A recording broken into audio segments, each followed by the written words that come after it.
จะลูกหนังมีขบันเดทที่เด็ด3คู่ประจำวันพุธที่24เดือน6ปี2026สำหรับลูกค้าท่านใดที่อยากได้ของรางวัลหรือโบนัสกิจกรรมของบานโลกสามารถทักหาแอดมินเพื่อรับสิทธิ์นั้นได้ฟรี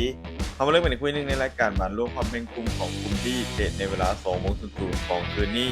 การพบกันระหว่างทีมชาติสวิตเซอร์แลนด์อันดับ2ของกลุ่มด้วยกันมี4คะแนนจะพบกับทีมชาติแคนาดาเจ้าภาพรวมอันดับ1ของกลุ่มด้วยกันมี4คะแนนเท่ากันแต่ผลตามประตูได้เสียดีกว่า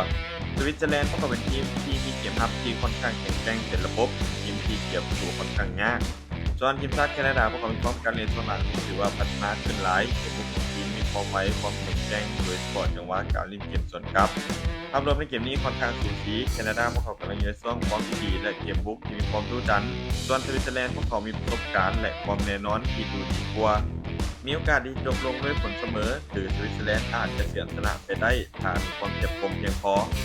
การคาดการณ์สกอร์ที่น่าจะเกิดขึ้นสวิตเซอร์แลนด์จะเสมอกับแคนาดาเป็นด้วยสกอร์1-1มาตอนคู่ที่2ในกลุ่ม C เตะในเวลา 5:00 ของคืนนี้การพบกันระหว่างทีมชาติโมร็อกโกอันดับ2มี4คะแนนจะพบกับทีมชาติเฮติอันดับบ้วยของกลุ่มที่บ่มีคะแนนเลยทีมชาติโมร็อกโกพวกเขาดูดีกว่าอย่างชัดเจนบ่ว่าจะเป็นอันดับโลกคุณภาพนักเตะและประสบการณ์ในทัวร์นาเมนต์ใหญ่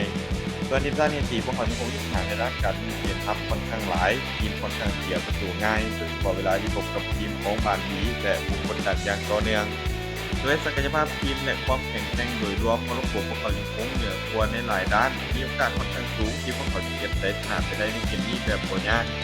การคาดการณ์สกอร์ที่น่าจะเกิดขึ้นโมร็อกโกจะเอาชนะทีมชาติเฮติด้วยสกอร์2-0มาตอนคู่ที่3อยู่ที่กลุ่มที่เตะในเวลา 5:00 ของคืนนี้การพบกันระหว่างทีมชาติบราซิลอันดับ1ของกลุ่มด้วยกันมี4คะแนนจะพบกับทีมชาติสกอตแลนด์อันดับ3มี3คะแนน